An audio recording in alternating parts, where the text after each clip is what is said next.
This is Dylan Moore and Nima Majur of Irina TV coming to you today. It is Friday, January 27th, 2023.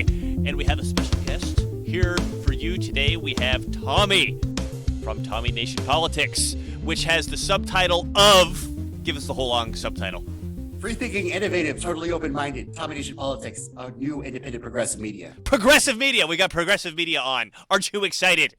Because if there's one thing that we aren't here, it's a goddamn echo chamber. And just to make sure that this isn't some echo chambery thing that you're thinking that you're going to hear, if you looked at the title, we're going to be talking about some universal health care, some Medicare for all today, and hopefully you're going to hear some stuff that you've never heard before.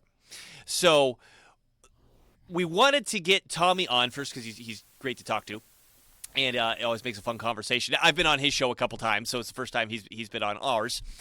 But there's this whole universal healthcare garbage fight that's been happening for a long time, and we felt that in a follow-up to our most recent episode about the debt ceiling, how me and Nima claimed and made the argument that this is a fake issue, maybe we could find out that the argument over universal healthcare might also, at least in some respect, be a fake issue.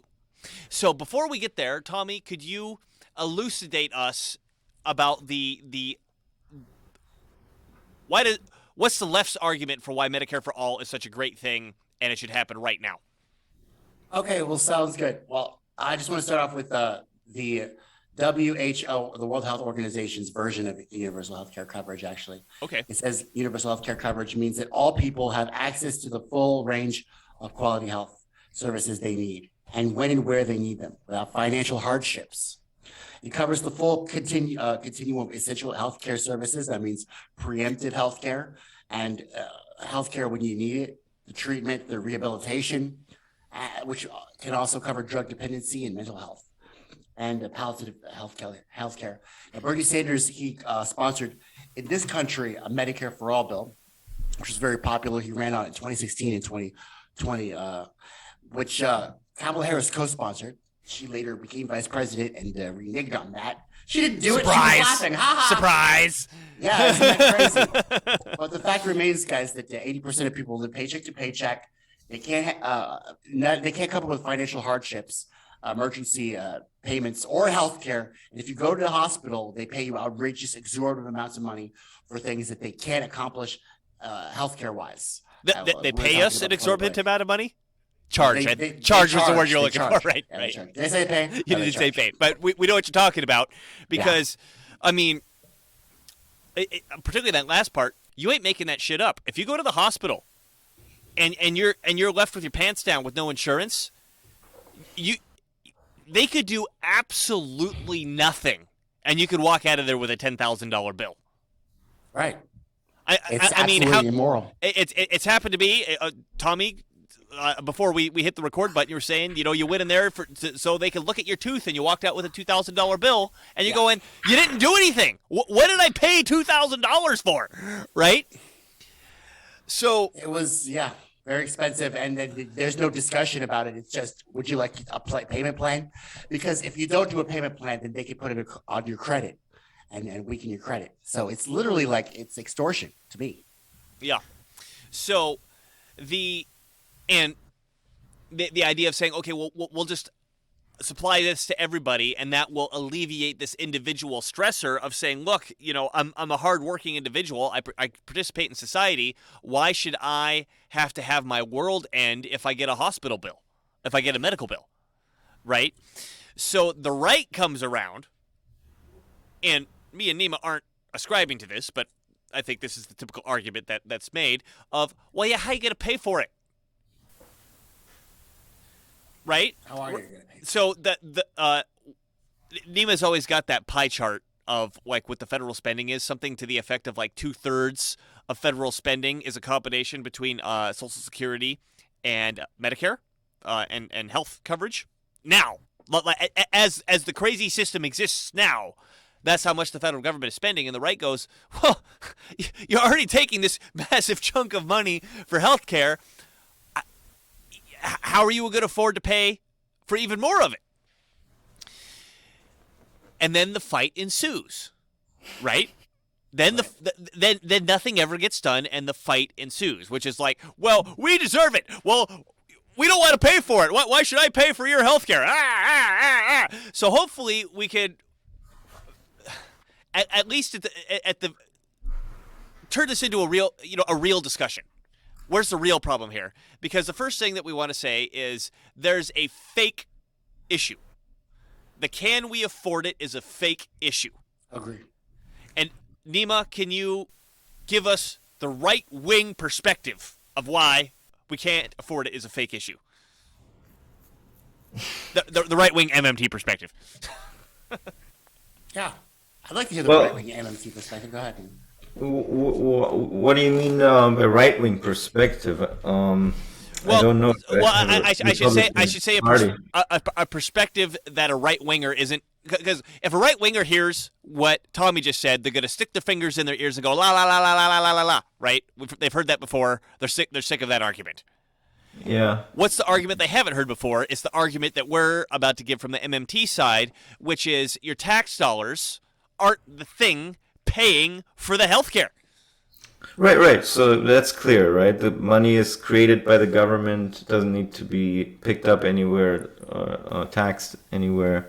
The Bernie Sanders plan doesn't realize that, by the way, as far as I'm aware. You tell me if I'm wrong, but they do actually plan on increasing taxes to fund some of the spending.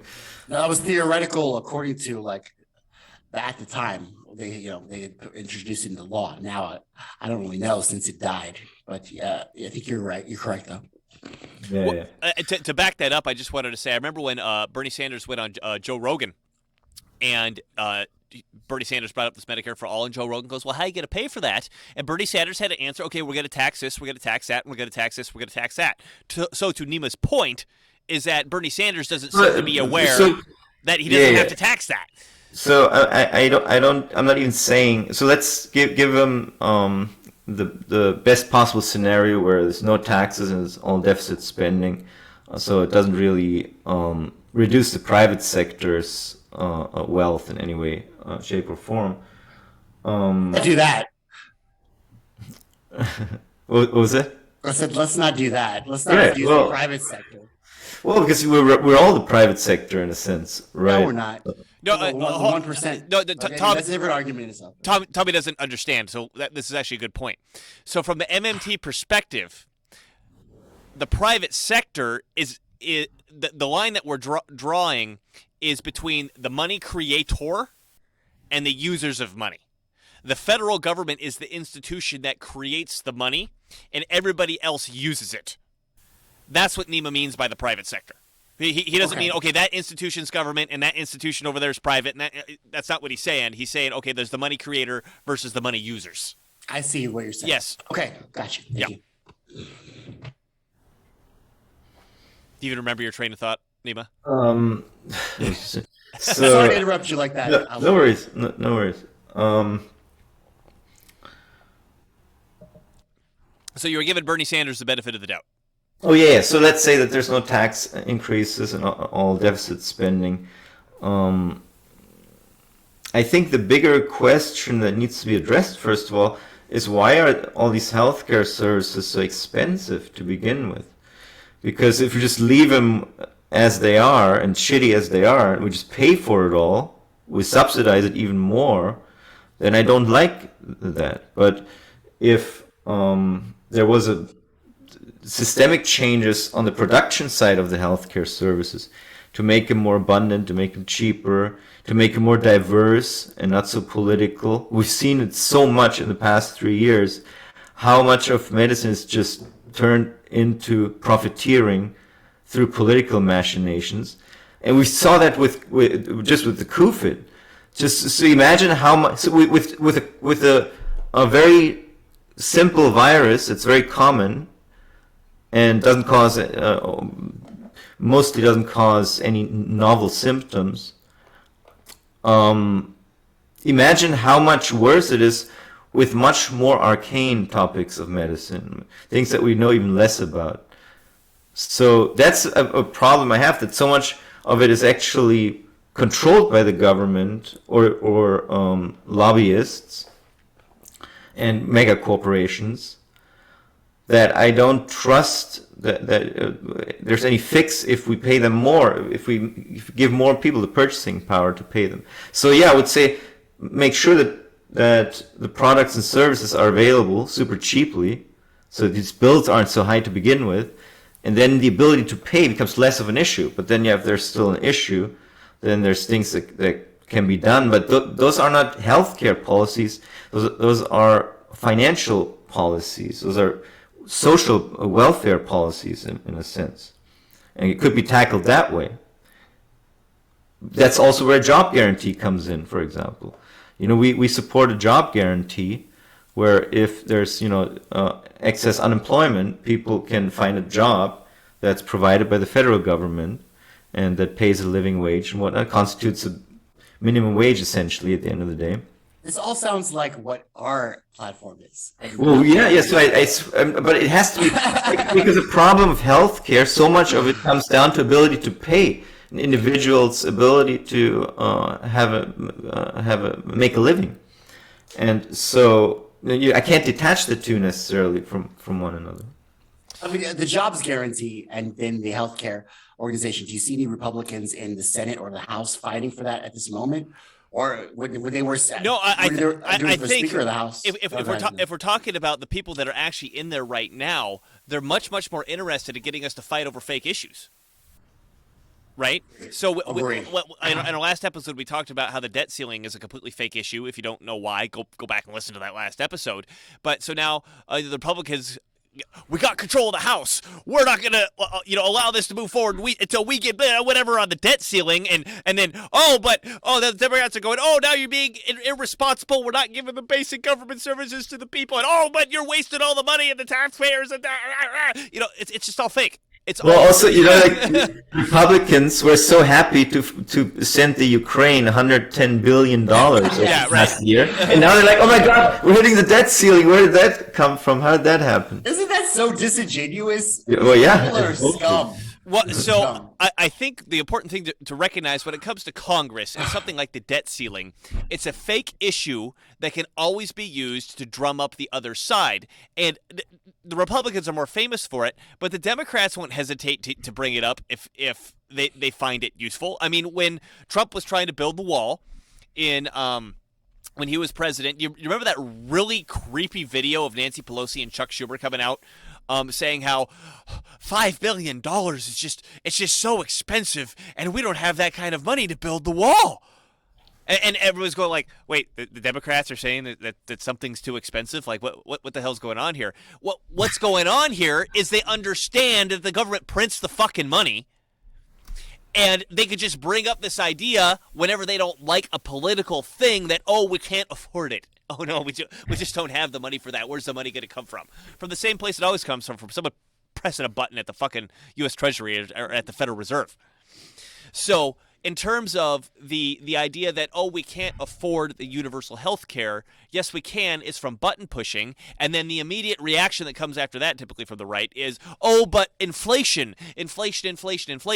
Now, I don't want to get into a whole conversation about inflation on this show because me and Nima have gone over it. I don't know if ad nauseum is the correct term yet, but we've gone over it a few times. It's actually a good point, because from an MMT perspective, I think it's possible that creating this giant demand pull on the market is going to cause some inflation due to healthcare costs rising even more, because now facilities or capacity has to get ramped up and whatnot in the healthcare system. So the healthcare sector, because it's so regulated, so much monopolies or oligopolies. You mean by the healthcare insurance companies, right? Insurance companies, hospital corporations as well. I mean, medical educational institutions, by the way, are hugely important. Their numbers have been reduced significantly over the past decades.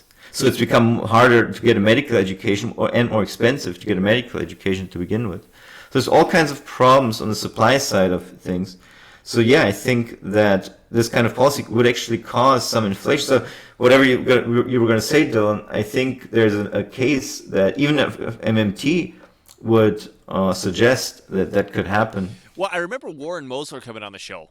And Warren Mosler thinks it's going to be a deflationary event. Okay, right. Well, and here was his argument is that there's so many middlemen in the medical system right now that all those middlemen, first of all, would be gone. And then second of all, you would decouple health insurance from employment.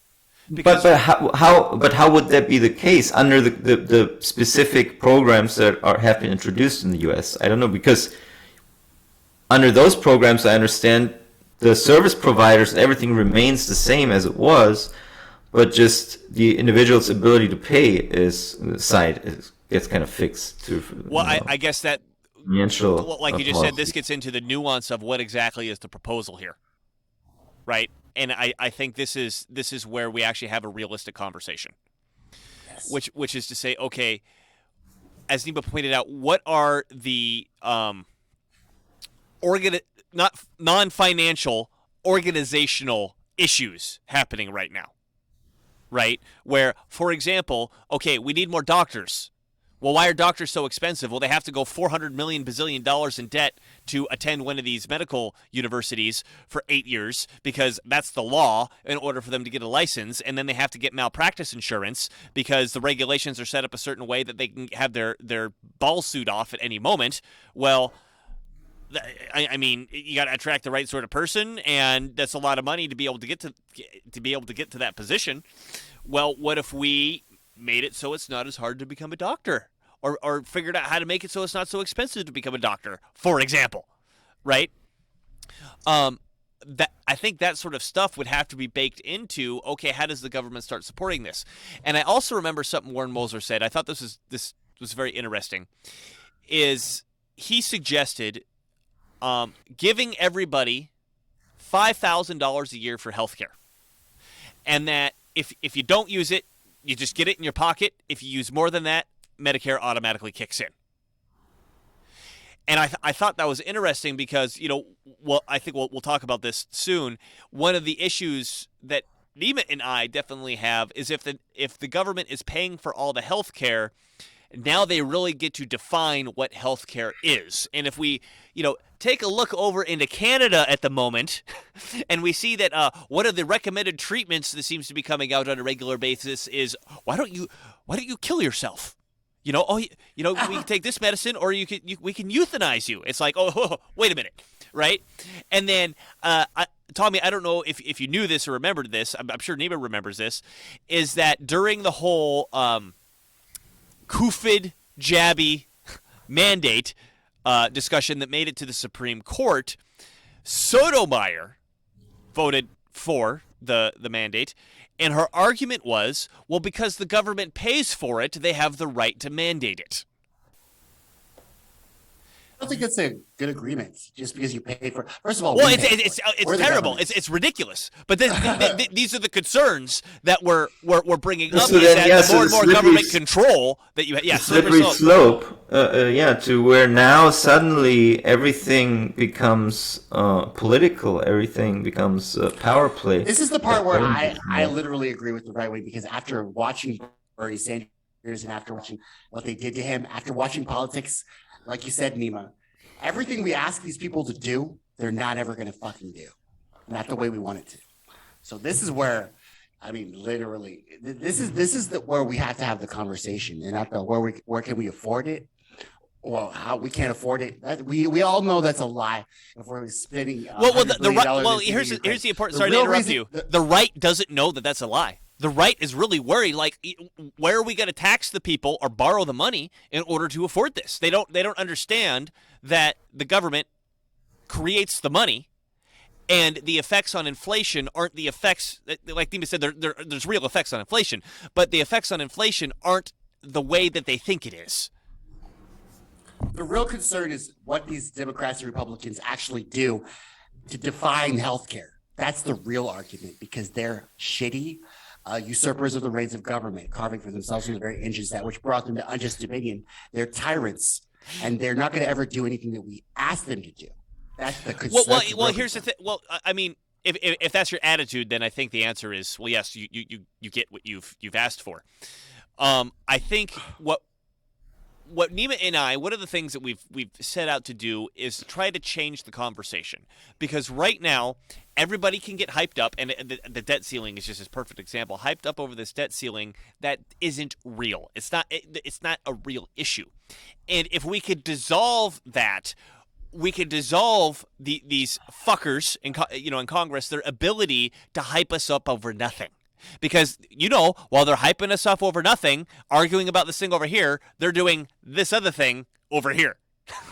Definitely, always. Right? So the harder it is to trick us, the more they actually have to align with something that we might want. Agree. Well, and I think you also have to think about the effects of, an industry that's already pretty much in a good monopolistic type of situation, like most healthcare companies. You get this giant bonanza coming their way now from the demand side of things. How does this not end up giving them a lot of power over us? I mean, what are they going to do with all that extra money they're going to be making? So all these kinds of things I would also. They would never use it for lobbying. Never, ever use it for that. Yeah, it would just be worse. Biden gets 5 laptops this time. Okay, gets 5 laptops this time. It's 5 what? Sorry. Hunter Biden's going to get 5 laptops this time. Okay. We know you're going to lose them, so here you go. I know. Yeah. I feel like Hunter Biden's the best thing that ever happened to the Biden administration. Because he literally is the transparency. I'm just saying that. True. Well, the way Nima brought it up, I don't know how we're not going to bring up Carol Quigley now, Nima. How are we not going to bring up instruments and institutions now that you said it that way, right? It's just impossible. So the point that you brought up is that the instrument of the healthcare system, and to bring Tommy up to speed here, when we say instrument and institution, we're going by this guy named Carol Quigley, a historical hypothesis that he's hypothesizing here, that human beings, in order to solve problems, they create social organizations. And for the sake of what we're talking about, we're going to call those social organizations an instrument that are supposed to achieve a certain thing. The healthcare system is supposed to achieve the health of the population, right? The army is supposed to achieve the security of the nation. The university system is supposed to achieve the education of the young generation, whatever, right? Whatever organization you have, it has a purpose that it's supposed to achieve. Now, because human beings have this natural tendency to look out for their own self-interest, within that instrument, there's nobody's job inside that instrument is to say, hey, wait a minute, what's the purpose of this instrument again? What are we supposed to be? What are we supposed to be doing here? They go, no, okay, I need a promotion, I need a raise, I'm looking out for myself, and you get some power-hungry people in there who at some point become vested interests to say, wait a minute, I really like the way that it's currently set up, because it benefits me, and I'm going to actively resist something changing that. At that point, it becomes an institution where the primary goal of the organization is to serve itself, and the original goal becomes either secondary or sometimes even antithetical, the opposite of what it's doing. I think it's safe to say that our medical institution, our medical instrument, has become institutionalized, right? Well, I mean, as Nima was pointing out, if you can, connect into the government to force them to take everybody to take this medicine, and then you get to tell the government what you're going to charge for that medicine. I mean, it like asinine. Hardly describes it. It was all free. It was all free. It was beautiful. I mean, it was universal health care on public display, if you will. It was a whole COVID shot campaign. It was. It wasn't free though. Pfizer made billions. Well, no, but it was that's free. Our point. Yeah. But that's what I'm talking about with universal healthcare. Yeah, it's free to the end user, free, but it's going to make some American institutions and/or mega corporations incredible amounts of money. So that's just something to be aware of, right? It's going to be an insane bonanza.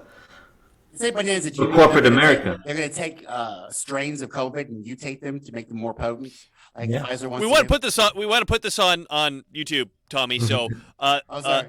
yeah. So, Okay. COVID was never mutated. The COVID shots weren't great. The vaccines are Well, amazing. no, he's talking about COVID. So go ahead. Oh, Yeah. Sorry. COVID, talking COVID. about- Yeah, that's fine. That's fine. COVID. Yeah. Yeah, the transmission. It was tested. Definitely. So, I think the question then becomes is how do you either fix or replace the institution?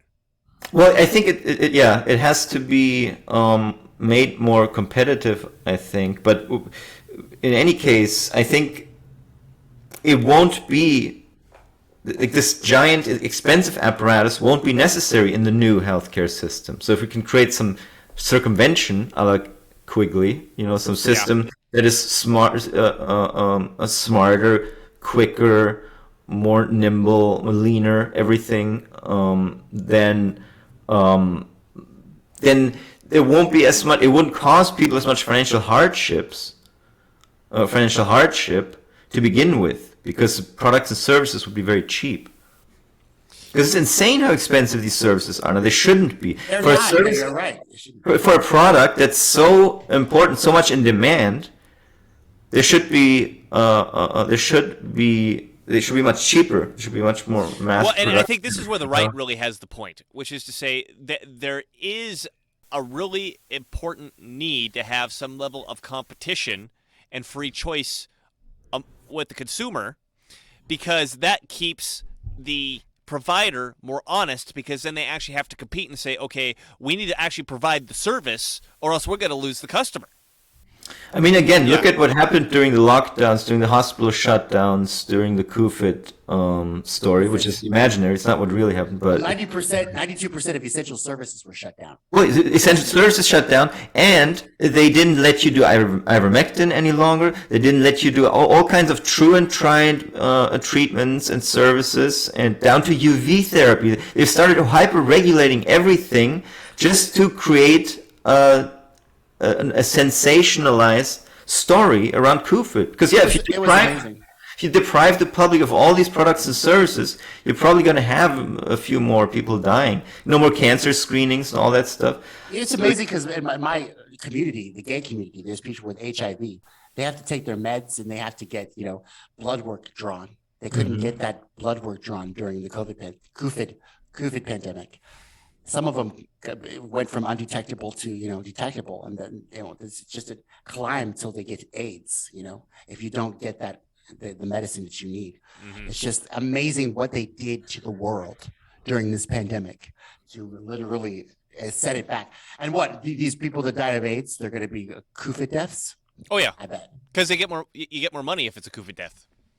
I mean, we had a show. I don't know if you saw this, where there's a local activist group here called the Washington Civil Rights Council, and they were pushing really hard on figuring out the actual legality of these mandates, and they dug in and they found out how the protocol, the COVID protocol, when you ended up going to a hospital. I don't know if this is still the case, but at the time, the remdesivir and the ventilators, and there was a couple other medicines and protocols. The amount of money that the hospital made from the government if they followed this protocol of death was insane. Bonanza, absolute bonanza. Absolute bonanza, right? So it's, I mean, we're hitting a deeper and deeper issue, which is what are the actual machinations going on behind the scene? Because if we could just forget the money issue, right? Yeah, the federal government can pay for it. Just fucking don't worry about that, right? And it can pay for it easily.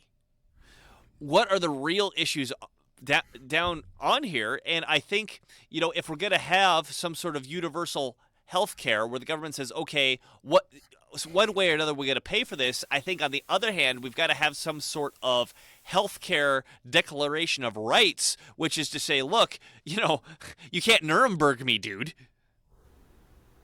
right? You can't force something on me. I mean, this whole idea of, oh, we didn't force you. We just said you can't work if you don't get it. Right. That's not You forcing. have to be able to sue the drug makers too. You have to be able to sue the pharmaceutical companies. Right. Because it's an emergency drug, so therefore they're absolved of liability, and all this sort of nonsense. There's got to be some sort of For all their jabbies, for all their jibby jabbies, they are not required, like they cannot be sued in a regular court, and their maximum damage is limited, it's capped. Did you know that, Tommy? There are vaccine courts. This is pre-COVID. Jibby jab. I know there are vaccine courts. Jibby jab courts, please. Jibby jab courts. Jibby jab courts. There are jibby jab courts where the government will defend the jibby jab makers for no cost. Socialized legal care. Yeah, that sounds like socialism. Yeah. It's very interesting. Socialized legal care for America's mega corporations because they really need it. You know? Right. They call it what is it? What did Martin Luther King call it? Oh man, socialism for the rich. Socialism for the rich. Well, Yeah. is there any other kind, Tommy?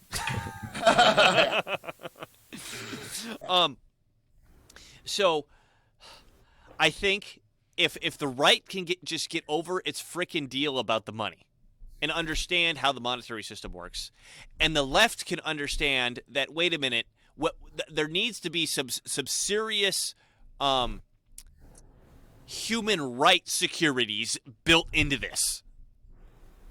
Right? You can't recommend to euthanize me. You can't force me to take anything. You know, whatever. I mean, I don't know if this is a solution, but I kind of like where Warren Mosel was going when he says, okay, let's give everybody $5,000 and they can go choose where to spend it. Yeah. I think that, again, I don't know if that's the actual solution, but I think that's getting at addressing both sides of the issue where, okay, here's the money because it's there, but also saying, okay, that doesn't mean the government gets to control the health care. You get to go spend it where you want it. That's why I like Andrew Yang's UBI, because I feel like he had that idea.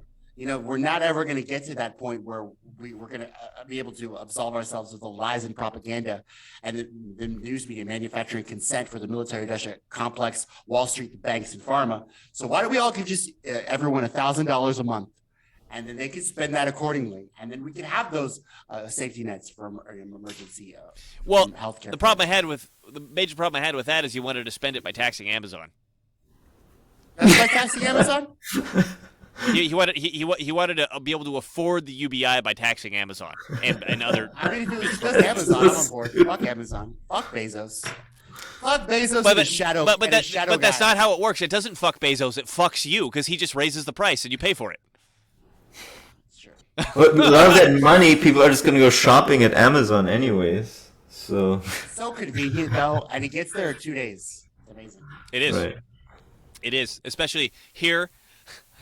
In the Seattle neighborhood, there's an Amazon distribution center going up all over the place. I can get it in like an hour sometimes.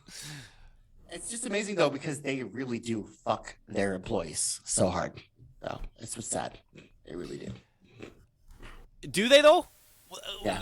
Why work for them then? Desperation, income inequality, Nazis to get age. Well, I might have. People are online on my Facebook asking me for $100.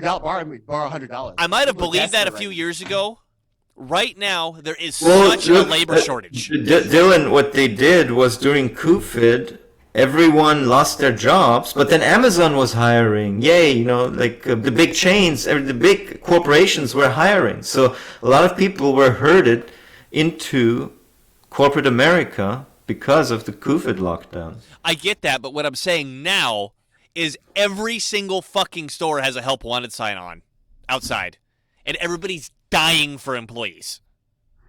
Well, I'm one of them. For me to hire somebody is so fucking hard. Yeah. Yeah. You know, but I think that's part of the, like Peter Zehan has recognized, the demographic shift that's happening. And like, because the same thing my mom told me in Germany, it's far worse. It's like so bad in Germany right now.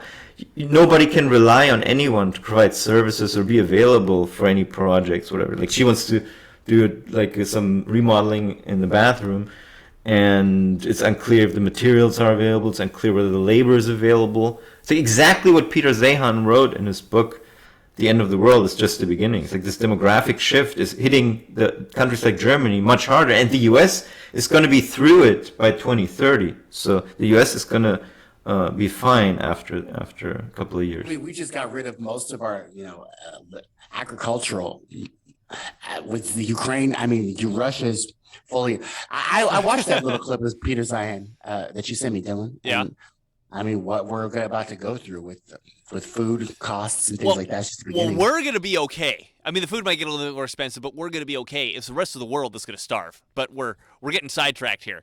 The point that I wanted to make was right now, this is an employee's market. If you got someone who doesn't want to work at Amazon, dude, they just need to spend a little bit of time walking down the street and knocking on some business doors, and they can find a new fucking job. Give me a break. You're right. You're right. It's an employee's market doesn't right really now. realize that, though. They don't. That's what sucks. Anyway, so we should have news media companies saying shit like you say, Dylan, and not you've got to be able to stay with your company, be a good little boy, respect authority, and then all of a sudden you're going to get a raise. That's what people preach in the education systems of America. They don't preach what you preach, Dylan. I know. I went to public school myself. I remember. So yes. That's what sucks. That's really what sucks. But anyway, wrapping up universal health care here. I mean, I know we didn't solve anything, but I hope we could at least, broach the conversation in the sense of the traditional reasons why the left and the right fight over this thing are bullshit. Right? There's a much more interesting conversation to be had here, which is, okay, yes, we can afford it, but how do we actually spend that money to make it efficient and to make it work well, while simultaneously staying away from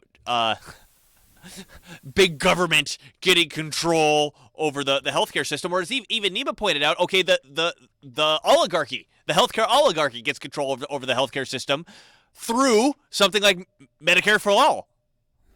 Right? Because all you did was say, okay, now you're guaranteed all this money that you can suck out of the population because we didn't do anything to address it.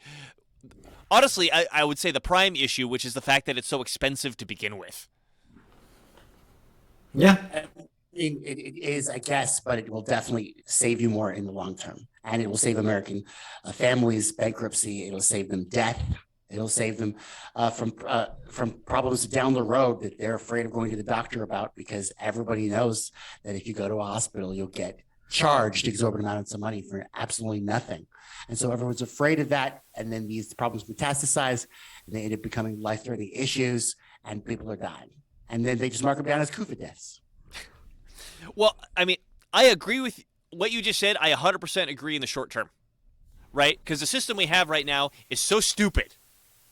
I mean, if you go full left or full right, it's going to be better than what we got now, because you take the worst of both worlds and mix it together. But as Nima and I pointed out, short term, we agree with you, but the long term, if certain things aren't addressed, we're going to end up with an even bigger problem that we have now, which is either the government, the healthcare oligopoly, or both getting so much power that they'll create a situation that's even worse than we have now. That's definitely something that will be a problem down the road. I agree. Nima's just nodding in his red glasses. Well, it's the healthcare industrial complex, I guess you could call it. It's like the new complex to be worried about is Right. the medical industrial complex.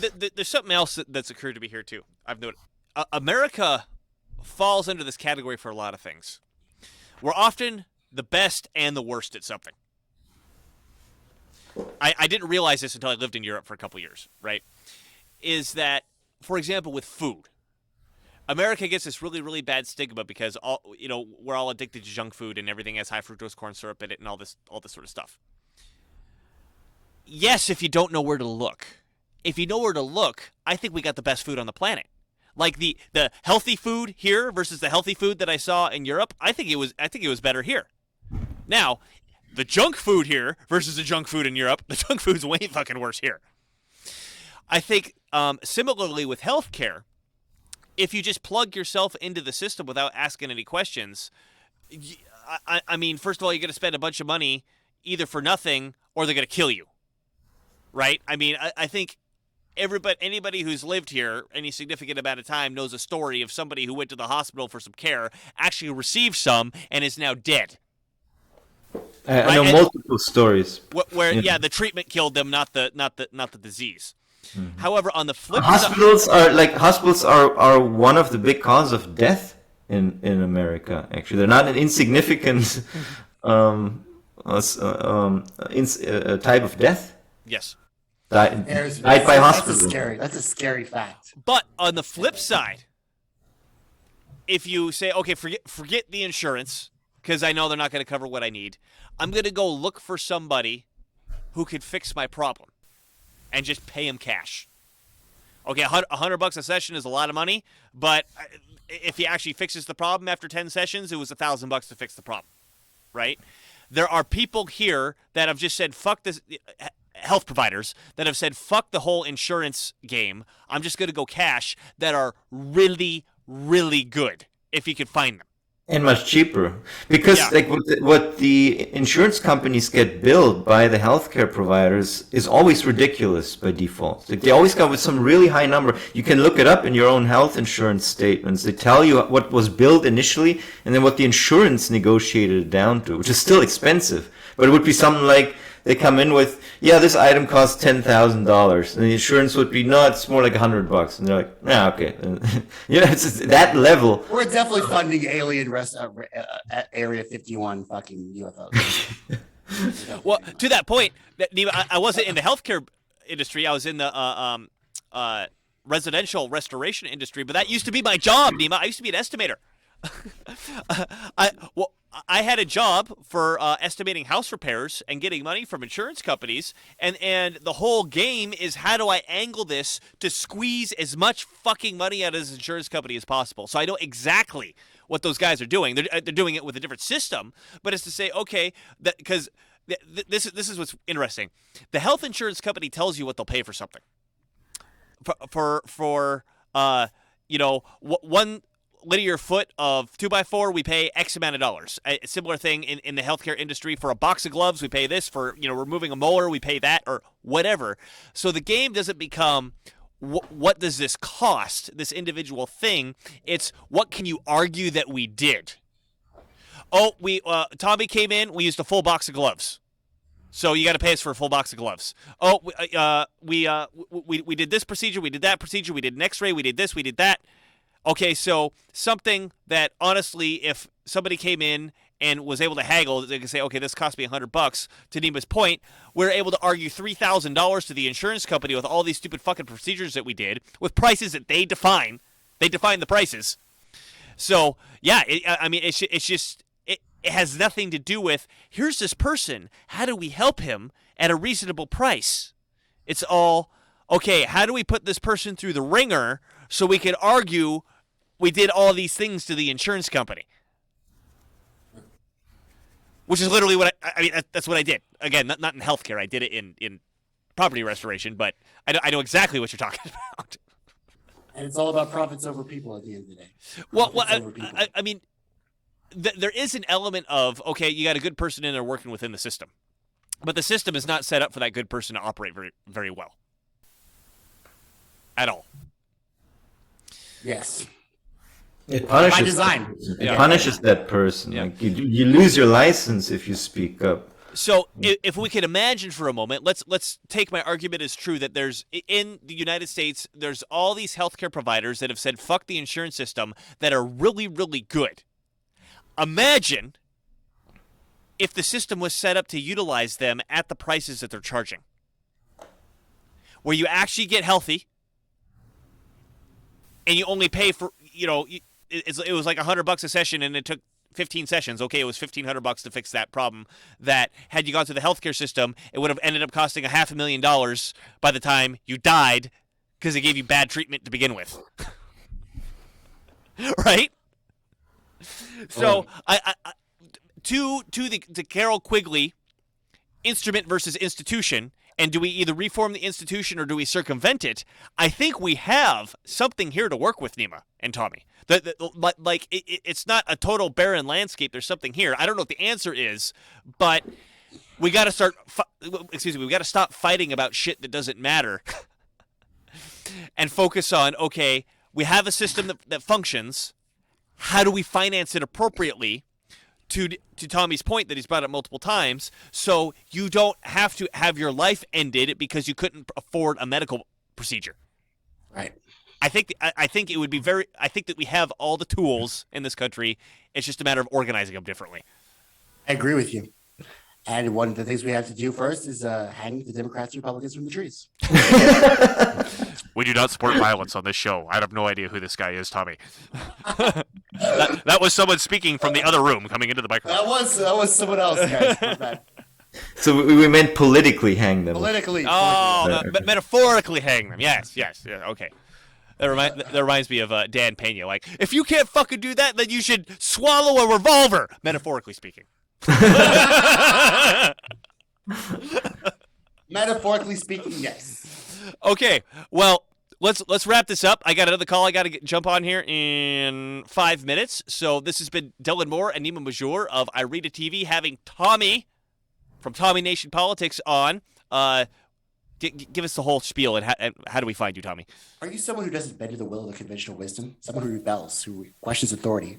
www.tommynationpolitics.com or facebook.com/tommynationpolitics. Free thinking, innovative, totally open-minded guys. And catch me, a new independent progressive media coming your way. He totally didn't practice that in a mirror. All right. So head on over to Irita TV to check out our stuff, Irita.tv. We ask you for $0 for this content. So if you don't mind, like, share, and subscribe, and definitely hand it out and send us hate mail or something. It's fun to work with. So anyway, Just saying. thanks for watching. We'll see you guys next time. Thanks, guys.